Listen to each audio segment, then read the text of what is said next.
Okay, एक छोटा-सा काम देता हूँ आपको करने के लिए, ज़रा मुस्कुरा के दिखाइए। करेक्ट, अब मैंने देखा तो नहीं, आपने ज़रूर मुस्कुराया होगा। अब ज़रा हँस के दिखाइए। आसान है, मुश्किल है? थोड़ा मुश्किल है? क्यों मुश्किल है? ज़रा सोचिए। हँसना मुश्किल क्यों है? हँसना मुश्किल इसलिए है कि हमारे पास कोई वजह होनी चाहिए, तभी जाके हमें हमें वो हँसी आएगी, तभी जाके हम खुश होते हैं।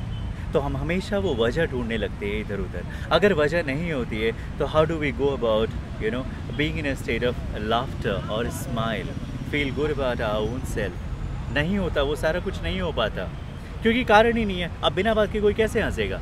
हाँ, सही है। अब एक छोटा-सा और एग्ज़ाम्पल लीजिए, गुस्सा आता है? ज़रूर आता है, सबको आता है, किसी को थोड़ा आता है, किसी को ज़्यादा आता है, किसी को हमेशा आता है, किसी को कभी-कभी आता है, बट आता ज़रूर है सबको। अब ये गुस्सा आना हमने कैसे सीखा? यस, हम इस गुस्से के साथ पैदा नहीं हुए थे, ये हमने सीखा है कहीं जाके। कहाँ जाके सीखा है? किसी स्कूल में जाके सीखा है? नहीं, नहीं, नहीं, नहीं, नहीं, हमने किसी स्कूल में नहीं सीखा। अच्छा, एक और चीज़ है, दुखी होना। कहाँ, किस स्कूल में हमने सीखा? बट हम दुखी हो जाते हैं। कैसे आया हमको दुखी होना?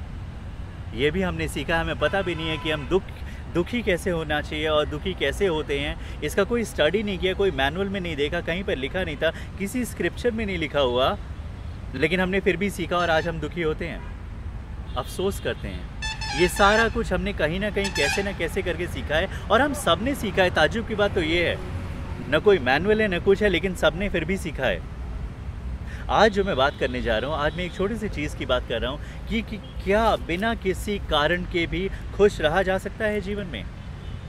बिल्कुल रहा जा सकता है। ज़रा सोच के तो देखिए, बिल्कुल रहा जा सकता है। ये पॉसिबल है।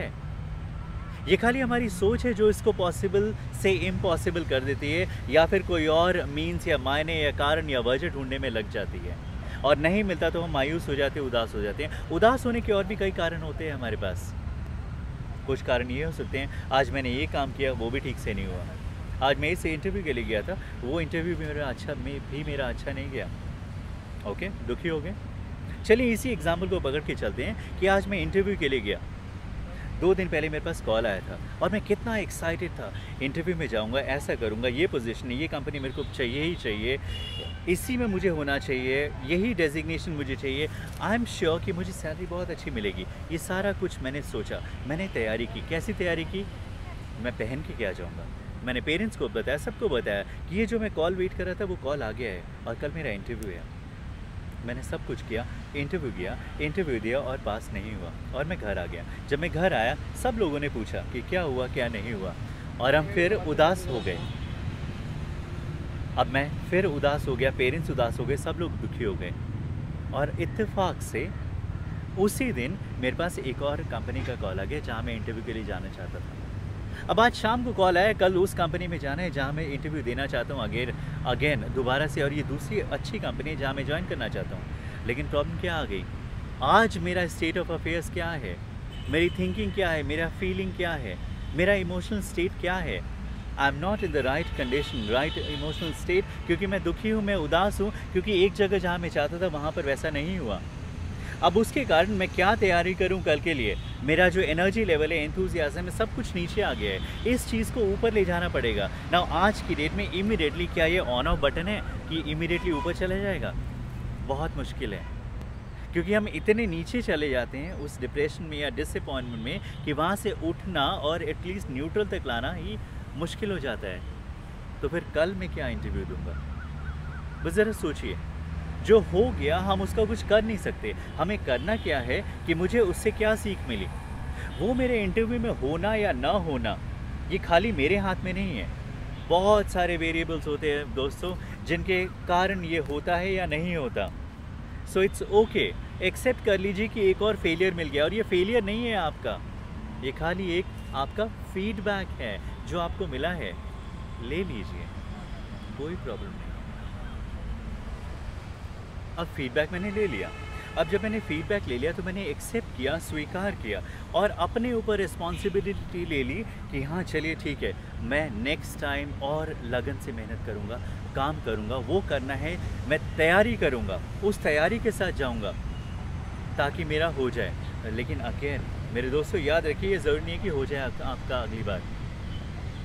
तो फिर आप उस सिचुएशन से कैसे डील करेंगे, that is most important and very critical in life. What is not important कि क्या हुआ, क्या होना चाहिए, क्या नहीं हुआ, मेरे साथ ही ऐसा क्यों हुआ, ये सारे सवाल जवाब करने की कोई ज़रूरत नहीं है। खाली ये देखना है कि मुझे आज करना क्या है। जो हो गया, वो आपका पास्ट था। वो पास्ट आपके प्रेजेंट पे आप ले आ रहे हो, जिसके कारण आपका फ्यूचर भी वैसा ही होगा। आपको करने की क्या ज़रूरत है आपको खाली अपने फ्यूचर के बारे में क्या तैयारी करने की ज़रूरत है, बस वो करना है। और आज करना है, अभी करना है, कोई और नहीं करेगा, आपको खुद करना है।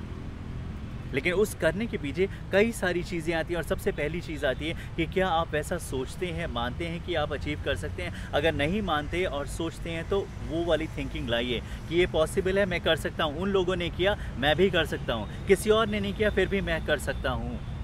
आप ज़रूर कर सकते हैं। वो आत्मविश्वास तो लाइए, वो सोच तो लाइए, वो बिलीफ जो अंदर घर करके बैठा है कि नहीं, मेरे से ये नहीं हो सकता, पॉसिबल नहीं है, उस चीज़ से बाहर आइए। और वो आप ही बाहर आ सकते हैं, आप ही उस चीज़ से ऊपर आ सकते हैं। कीजिए, कोशिश कीजिए, पॉसिबल है। आपने वो तो सुना ही होगा ना कि मेहनत या कोशिश करने वालों की कभी हार नहीं होती। Yes, that's true.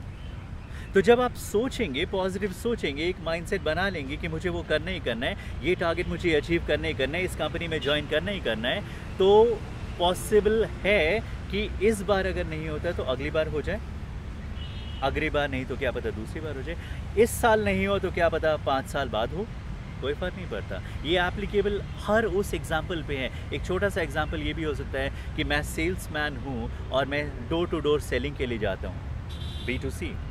क्या होता है उसमें, कई बार पूरे दिन में निराशा हाथ में आती है, तो मैं क्या करूँ, वो निराशा पकड़ के बैठ जाऊँ कि मुझसे नहीं हो सकता, मैं नहीं कर सकता। अरे आपने जब वो चूज़ किया है कि मुझे इसमें काम करना है, तो आप उसको लगन से काम कीजिए, कमिटमेंट में काम कीजिए। एक दरवाज़ा अगर आपके लिए नहीं खुला तो दूसरे पे जाइए, दूसरा नहीं खुला तीसरे पे जाइए, तीसरा नहीं खुला चौथे पे जाइए। आप जाते जाइए, इसको एक पज़ल बना दीजिए कि ये दरवाज़ा नहीं, कोई और दरवाज़ा तो खुलेगा ही खुलेगा। और आज पूरे दिन में कौन सा दरवाज़ा खुलेगा, ये आप एक पज़ल के रूप में देखिए और फिर एंजॉय कीजिए। थोड़ा मुश्किल है, कहना आसान होता है, बट एक्चुअली थोड़ा सा मुश्किल है, बट नामुमकिन नहीं है, होता है, करते हैं लोग। सोच बदलिए, थिंकिंग और फीलिंग बदलिए। क्या आप कैसा कर रहे हैं, क्या सोच रहे हैं, उसको बदलिए। और ये आत्मविश्वास ज़रूर लाए कि मैं ये कर सकता हूँ। अगर आप ही नहीं लाएंगे तो कोई और आपके लिए आपका आत्मविश्वास बन के नहीं लाएगा या आएगा। That is okay.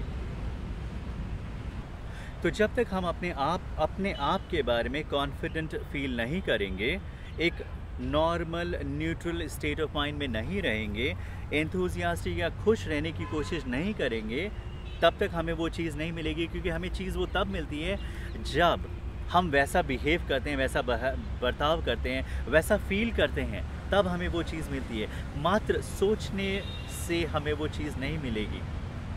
आपने टारगेट बनाया, गोल बनाया, ये सोचा, वो सोचा, खाली सोच लिया तो आपको मिल जाएगा, ऐसा पॉसिबल नहीं है, संभव नहीं है। उस सोच के साथ क्या आपने अपना दृष्टिकोण, अपना पर्सपेक्टिव, अपनी thinking, mindset, feeling, all these things, इनको चेंज करके उस लेवल तक लाने की कोशिश की है?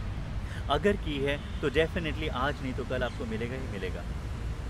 क्या ज़रूरी है? ज़रूरी ये है कि आपने जो लक्ष्य बनाया है उसके लिए कैसे जाना है आपको, और वो उस लक्ष्य तक जाने के लिए हर एक चीज़ इम्पॉर्टेंट है। आपकी सोच से लेके आप करते क्या हैं पूरे दिन में, आपके दिमाग में क्या चलता है, जो नहीं चलता, जो नहीं चलना चाहिए, और क्या चलता है, इन चीज़ पे थोड़ा सा विचार करने की ज़रूरत है। Slightly being aware about our own self, कि मैं क्या सोच रहा हूँ, क्या कर रहा हूँ, उसको थोड़ा सा रिफाइन करके, कंडीशन करके ऐसा करने की कोशिश करें ताकि वो उसी दिशा या उसी लाइन में हो जो मुझे result they. And that is it. इतना ही करने की ज़रूरत है। न पास्ट के लिए वरी करने की ज़रूरत है, न फ्यूचर के लिए सोचने या चिंता करने की ज़रूरत है, या कुछ और खुश या दुखी होने की ज़रूरत है। खाली काम करना है तो आज प्रेजेंट में काम करना है, दैट इज़ इट। इसके अलावा कुछ और नहीं है। लेकिन होता क्या है, ऑन द कॉन्ट्ररी, पूरे दिन हम बिज़ी रहते हैं पास्ट और फ्यूचर के बारे में सोचते हुए, और प्रेजेंट जो कि जा रहा है, पल पल मेरा प्रेजेंट जा रहा है। अगर मैं उस पर फोकस नहीं करूँगा तो कोई और मेरे लिए फोकस नहीं करेगा, मुझे ही करना है। कई बार पूरे दिन में आप और मैं आउट ऑफ फोकस होते हैं, उसको वापस लाने की ज़रूरत है। दोस्तों, क्वालिटी वर्क जिसे हम कहते हैं या कंसिस्टेंसी या जिसे परसीवरेंस कहते हैं, वो आसानी से नहीं आता। बहुत लगन से आता है, बहुत मेहनत से आता है, बार बार करने से आता है, कई बार प्रयत्न और कोशिश के बाद ही मिलता है, बैठे बैठे सोचने मात्र से नहीं आता। तो दोस्तों, anything and everything is possible. It just needs कि मेरा लक्ष्य क्या है और उस लक्ष्य के लिए कितना मैं कमिटेड हूँ। अगर मैं उस लेवल तक का कमिटमेंट नहीं दिखा रहा हूँ तो मुझे वो नहीं मिलेगा।